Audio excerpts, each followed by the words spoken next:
Welcome back to Laugh Through It All. I'm your host, Tracy.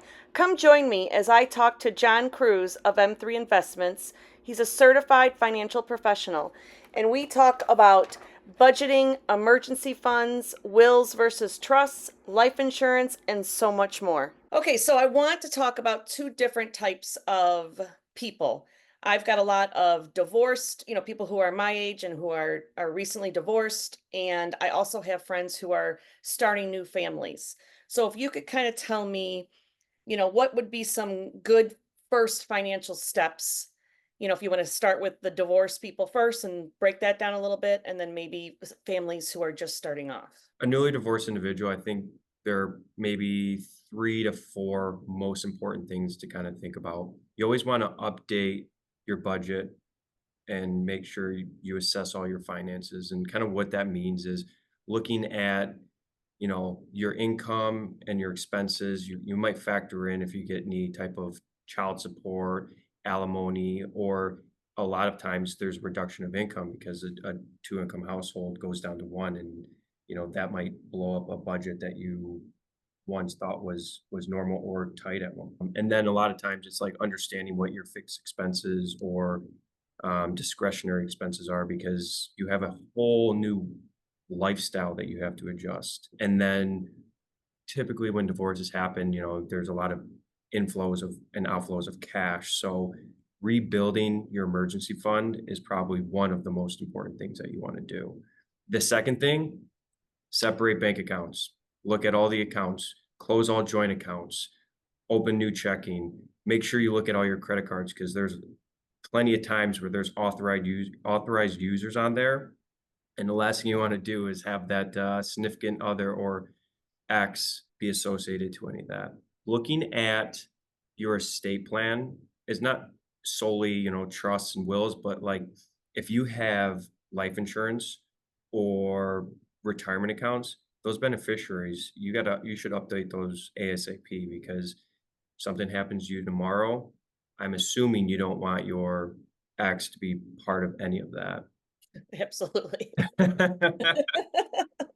Wouldn't that be a kicker? Yeah, oh, you would be surprised how many people don't do annual review, and they sit I there can and imagine. they have I have a story where there was an ex on a plan for over 10 years, and the significant other had their beneficiary set up.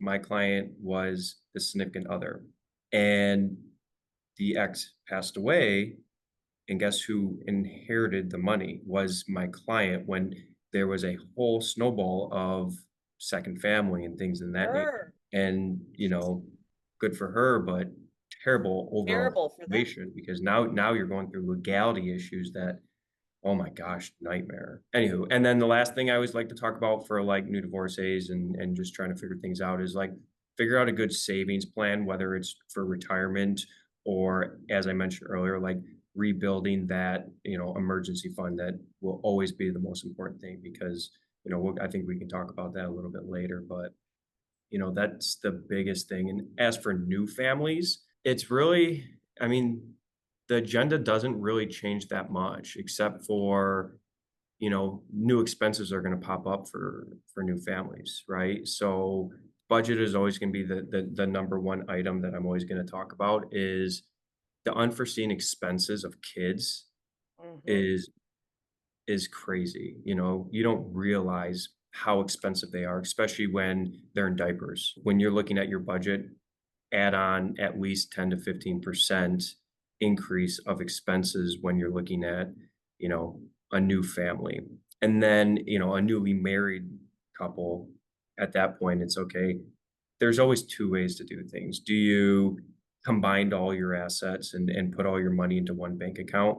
Or do you look at it as like, let's look at all our expenses, and then we funnel all our expenses together into a joint account, but then we keep two individual accounts that are kind of our play money. As long as we're kind of making sure we're driving down the right path and we're covering all our bills and we're saving for our future and our kids, then what's yours is yours and what's mine is mine, and spend it how you want.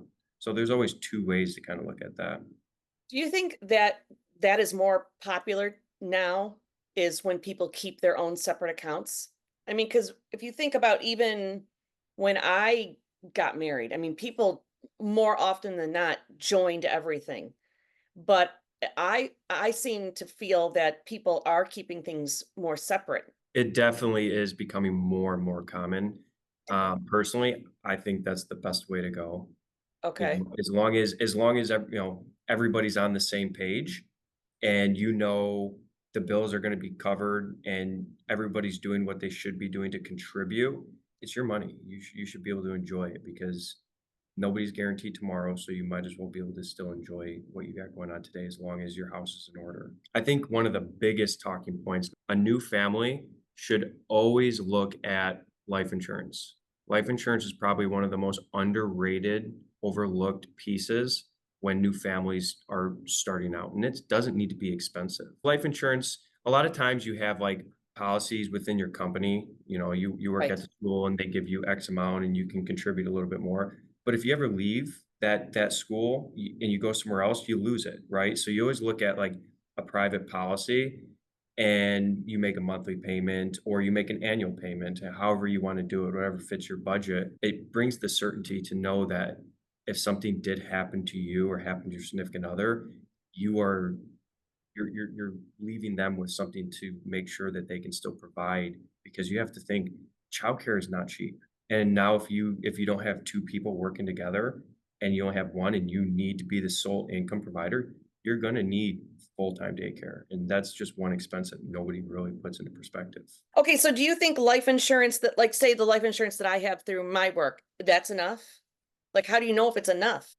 I mean, that's a good question. So it really comes down to looking at what your expenses are on a day to day, what your income is, and if that income's gone, how do you make up a fraction of it or a portion of it to make sure that your kids are supported or your significant other is supported through the time of the gap that's missed, right? So it's kind of called human value. What is your Oh my human value gosh. worth, right? I mean, it's something to really put into perspective. Let's say you need to come up with $50,000 a year in difference, and that's a 20-year time frame if your kids are newborns. That's $1 million policy right there to make sure that you're able to sustain the lifestyle that you want to live. And it doesn't need to be expensive because they're called term policies that they only go for a period of time, and that's kind of the time frame that's important to need. It's overlooked because people think it's very expensive and costly, and it doesn't always have to be. If you're in good health, it's very reasonable to fit in somebody's budget that's kind of just starting family. I mean, in all reality, to the divorcees, it's a big thing from the divorcee standpoint because if somebody's getting alimony or child support and Right. that's a reliable source of their income to feed their kids, if the significant other who's paying it happens to pass away suddenly and that's gone, that could really change an outlook on how people live. So, like, a lot of times when, you're going through a divorce, there might be a stipulation within the divorce decree to say, "Okay, we need to get X amount of child support on the person who's paying the child support in case of this," and that only goes for, let's say your kids are 10 until they're 18, so, like, a 10-year term would be something that would be done in a situation like that. And you handle life insurance also, like through all your services or no? Yeah, yeah, I'm full holistic, so I really look at the overall picture when I help clients out. It's not just an investment aspect or just when you say financial, you think of just the money thing. It's like Yeah. risk management and understanding like what's important from the estate standpoint. Now, obviously, I'm not an attorney, so I can't write up a trust or a will, but I can at least guide them into a direction to make sure they know what they're looking for and they're not kind of like biting off more than they can chew when they sit there and sit across the room for an attorney. Because we all know attorneys, as soon as you step in the door, they're like 15-minute increments. I'm charging you. Let's go. Right. Now you said a will or a trust. Which one is better when you're thinking of someone with children or without children? Which is the best route to go? Honestly, I my girlfriend who is recently been talking about this and she's very worried about it. And I don't think I don't have a will or a Mhm. trust. And and her and I are both getting up there in age. We're both the same age, so we're both, 51. So, which one would be best for someone with children or no children? So they are two different things. So a will is like your last testament for when you pass, everything's kind of labeled.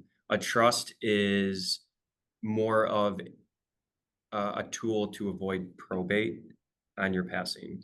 So if you have a very simple situation, you don't have houses in multiple states, you don't have a blended family, a will usually is suffice. Because if you have like a retirement account, a house, your car, there's not a whole lot of need to pay for an expensive trust. Now, people are going to tell me differently. I'm sure an attorney's be like, no, there's multiple reasons you need one.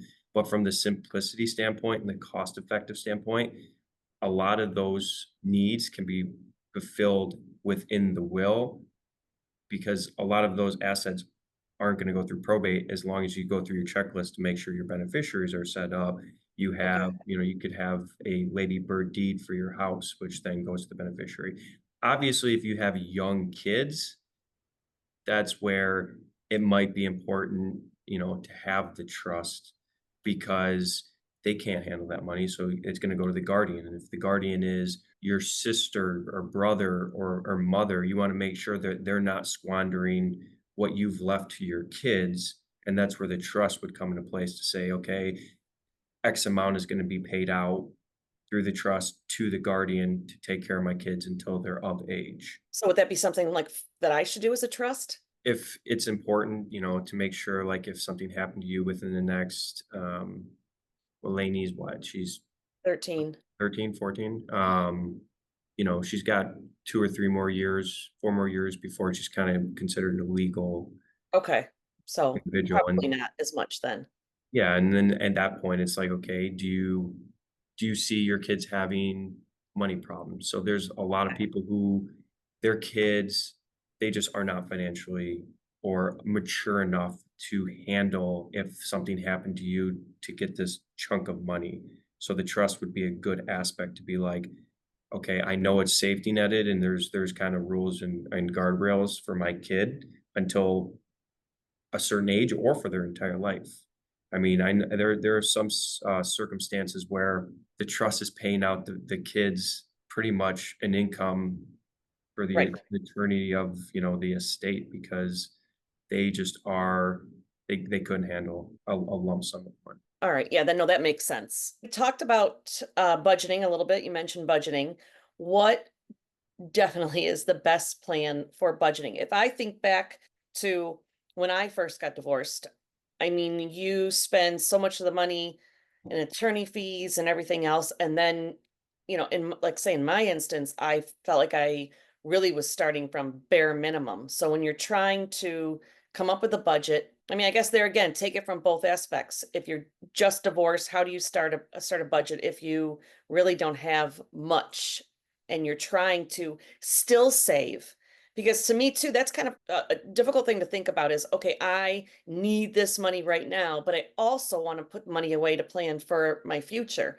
Mhm. I find that it's difficult to sometimes do both, but then you also could get comfortable in a little bit of that extra money and never put it away again.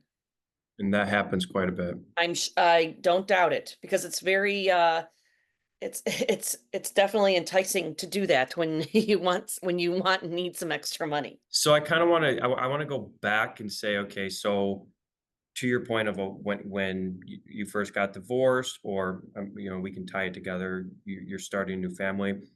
What is the first steps, right?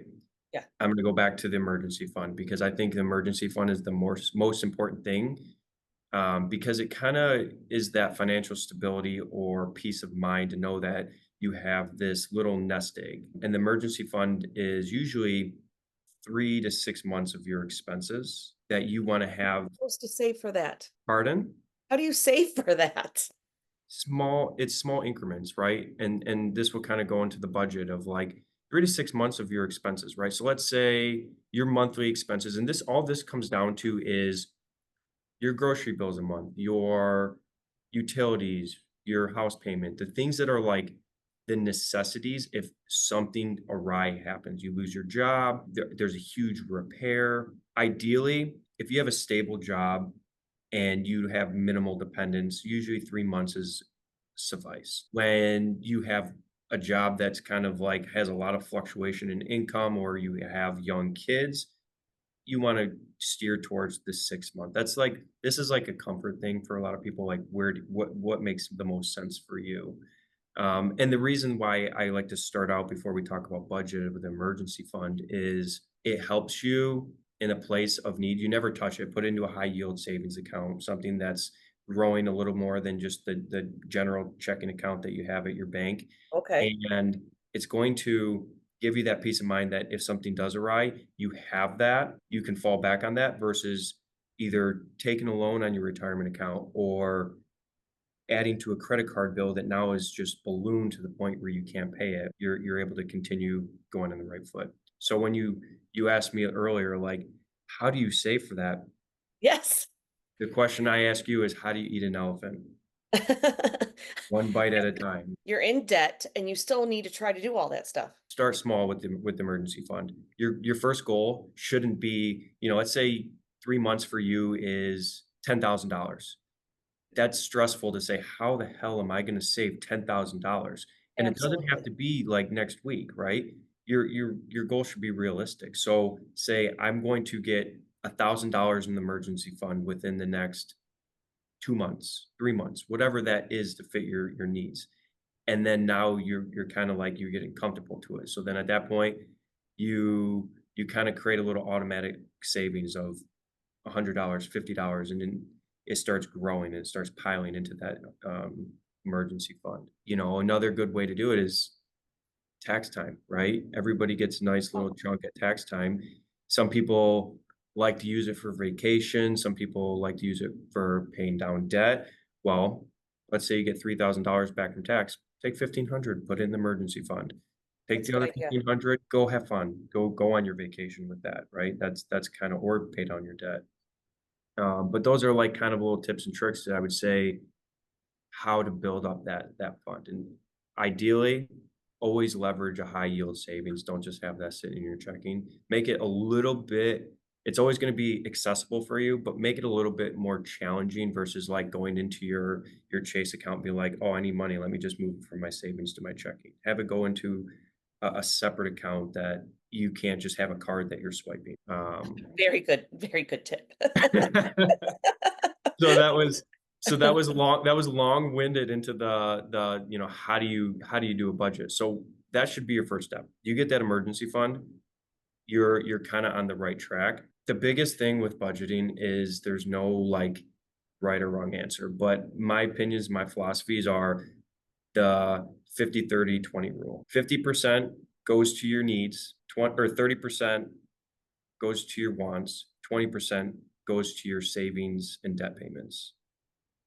So you build out your budget, you kind of take like an overall picture of, you know, your entire income, all your needs, your house payments, your food, your utilities, your childcare. Those are all your needs. Those are things that like you need for living.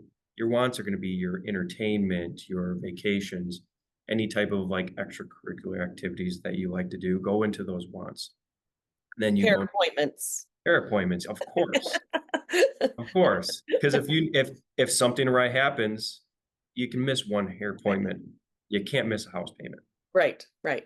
And then obviously the 20% savings and debt payment, that's pretty easy. If you're in a big pile of debt, unfortunately, saving for everything else might be a little bit on the back burner until we can get a hold of that, and then we can kind of add. But if you at least like build that framework and structure out, you at least know that you build discipline in your life, right? And that's kind of the biggest thing. And then like when kids come into play, don't just assume that the kids fall in the budget. You kind of need to like create a little separate need for the kids Mm. because there's so many sporadic expenses with kids that happen because of the seasonal, right? There's seasonal expenses. You're gonna buy new clothes, sports come up. If you build that into the monthly budget and just kind of like set it aside, it's gonna help you at least know that that's stashed away for that purpose and you're not just like overextending in certain areas. Sports is a I'm finding, I mean, that's my biggest one right now Oh yeah. because getting to the point where Michael is going to be college bound soon, we're putting some of, some extra money into some things that could possibly help him get a scholarship. And Right. so, yes, putting the money that I don't have right now into Right. something that could possibly benefit and then him not have to pay for college is, yeah, it's killing me right now, but it could help him in the future. Sports is so expensive. And so, I don't know how to even budget for that because it's always an unexpected thing come up. Oh, there's a tournament this weekend. It's $350. Right. And so you fight with not letting him go or charging it and letting him go. Yeah. So that's my biggest concern right now, or my biggest thing that I'm fighting is And here's the thing with kids, and this is my opinion and my beliefs in this one as well, is like this is where that 30% want comes in.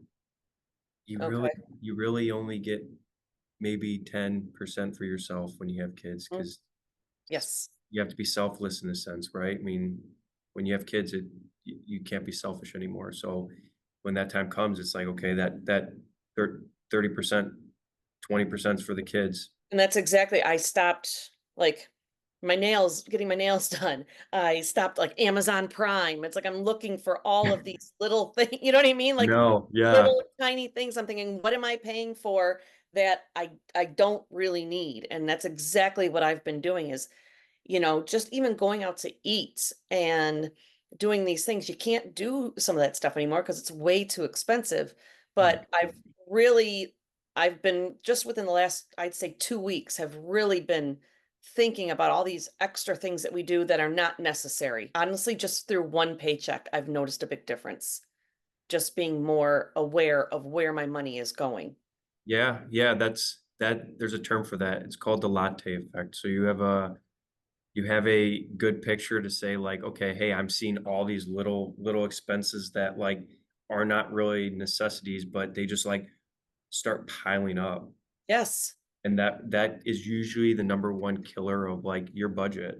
I'm telling you, going out to eat is 100% the the number one thing about this because and there again, but you know what? A lot of it is because of sports also. You don't Yeah, have time to, and you've got a teenage boy, he's got to eat before, he's got to eat after. So, you give him something at home before and then afterwards you go grab something and or you're driving an hour to a game, so you grab something to eat on the way and it 100% has been a big reason of where has my money gone, and I hate to say that a lot of it has gone to eating out.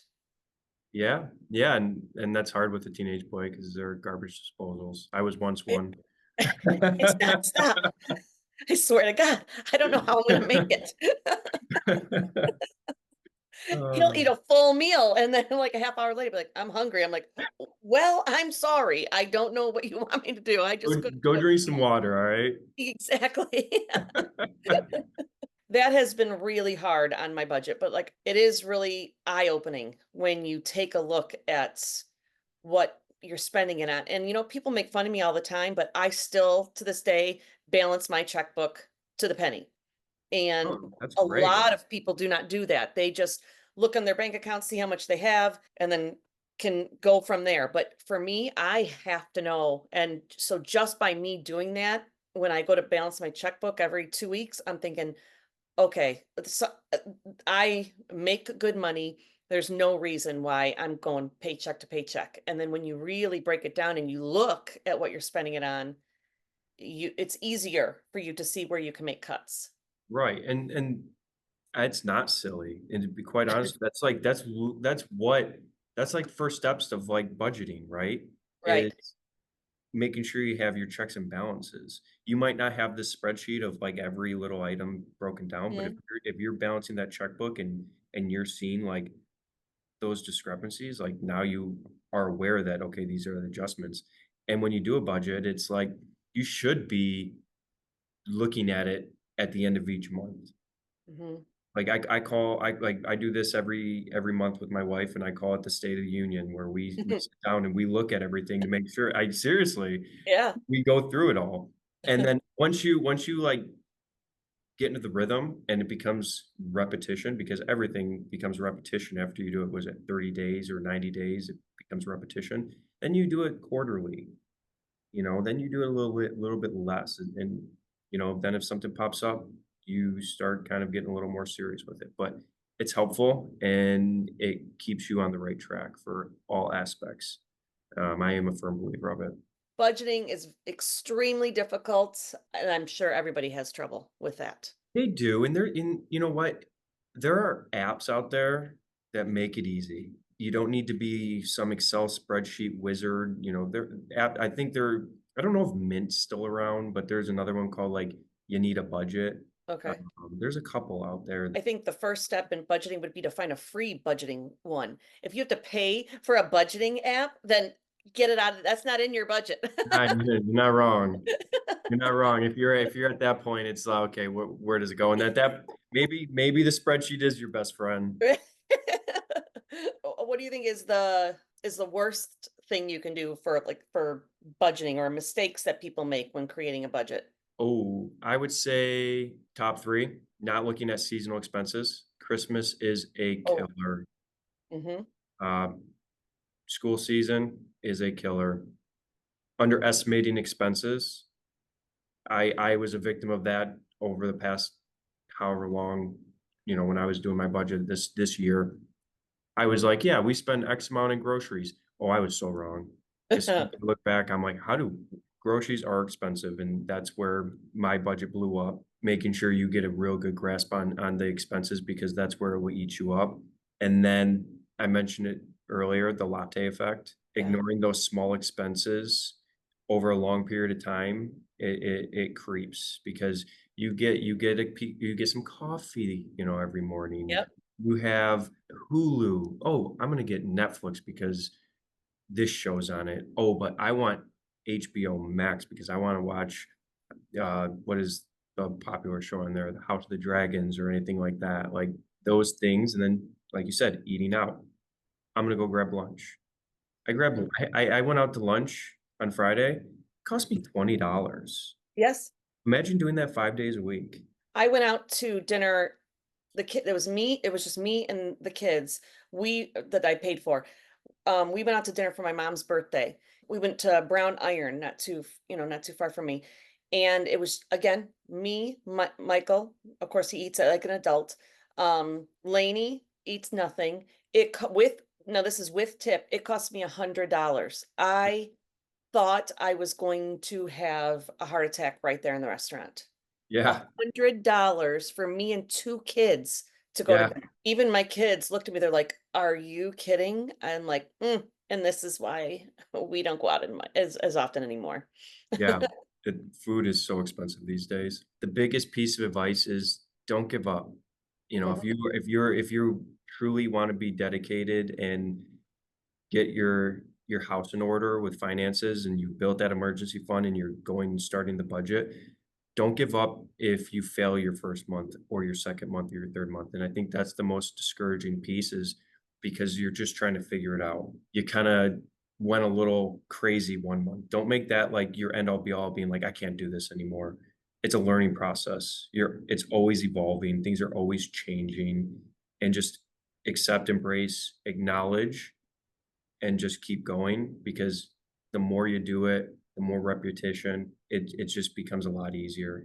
And you should splurge every once in a while. You gotta enjoy yourself, right? Right. So I know I have done this, and I know many people who have done it, but do you recommend borrowing from your 403b or people's 401k? I mean, you can borrow from your 401k too, right? I mean, I know I have a Yeah. 403b, but it's probably Yeah, the you same can thing. borrow from both.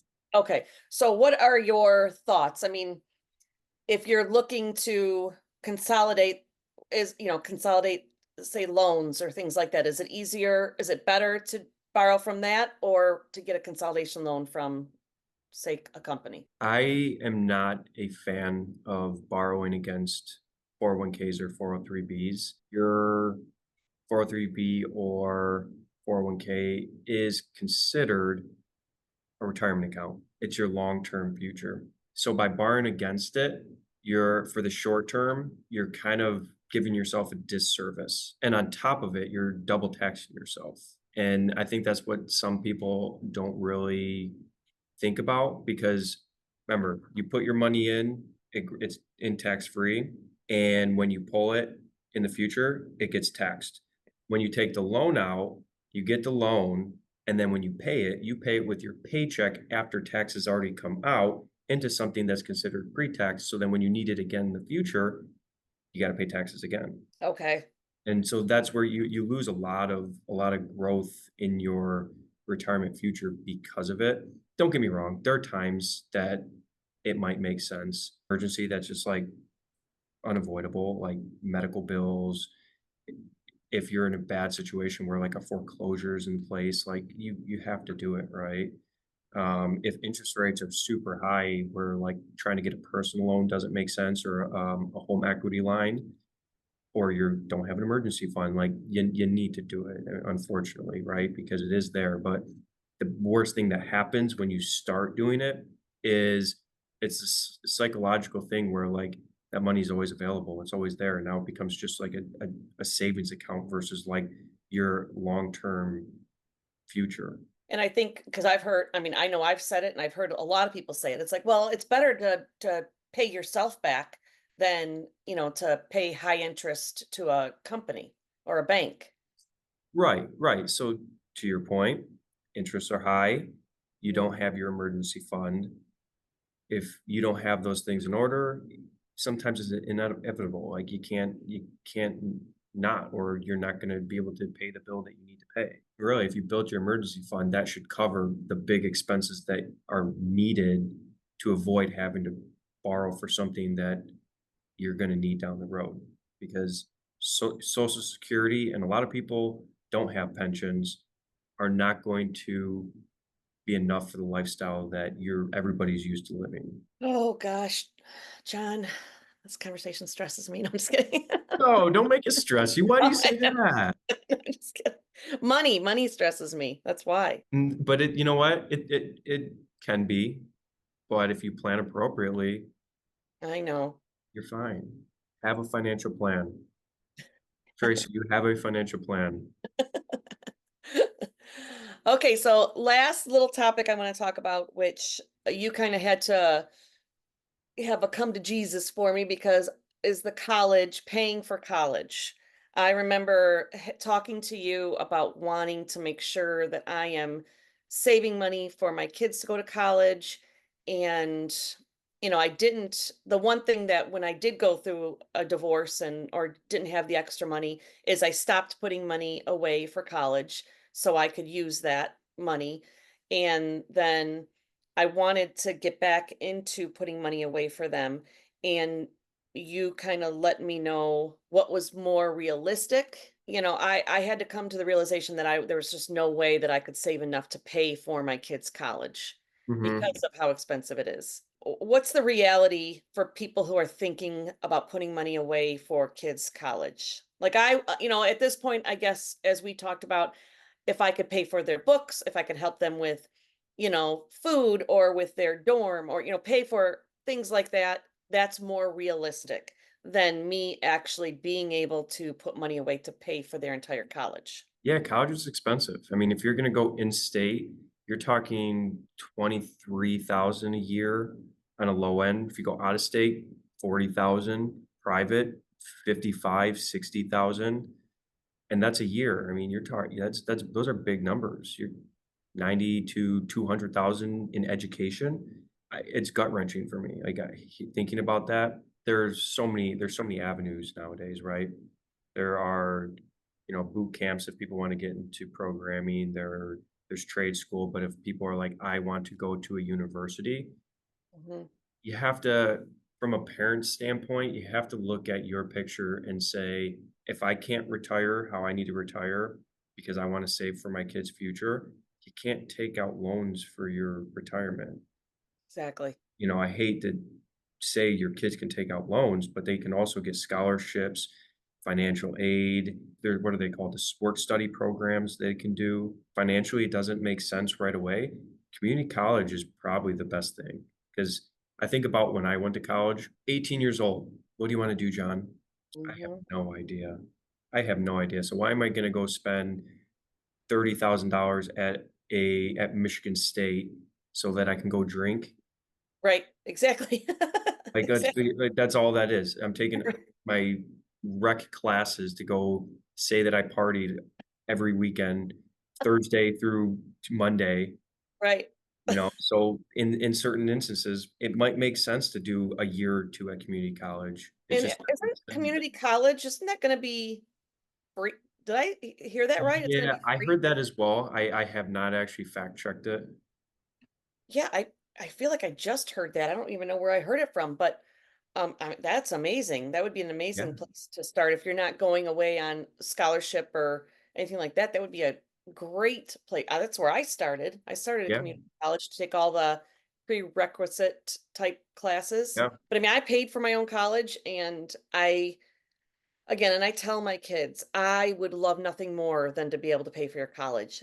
But I also don't want to continue to have to work just to pay for your college, yeah, because realistically, me working and there's no saying that if I continue to work that I'm still going to be able to pay that much money for your college because I can't.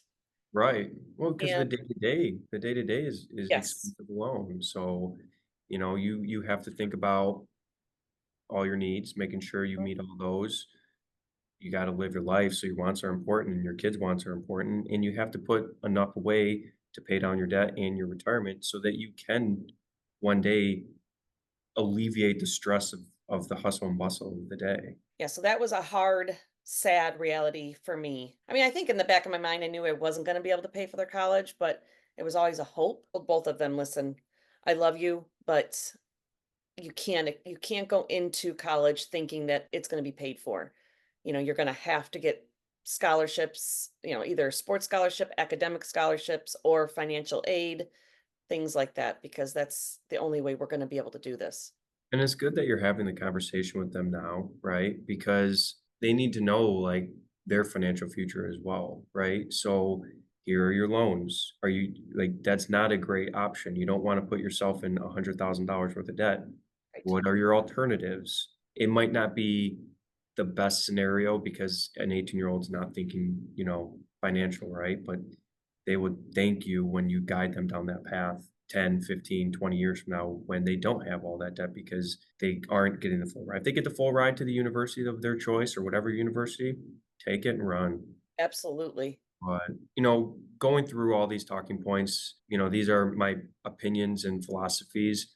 This isn't like a one size fits all. There's so many variables in everybody's life. To know that this is a great framework, but be mindful that things change and there's plenty of different ways to kind of skin a cat, I would What say. do the last little question here, side note, is what should people look for in a financial advisor, a financial planner? So the first word that came to my mind was a fiduciary.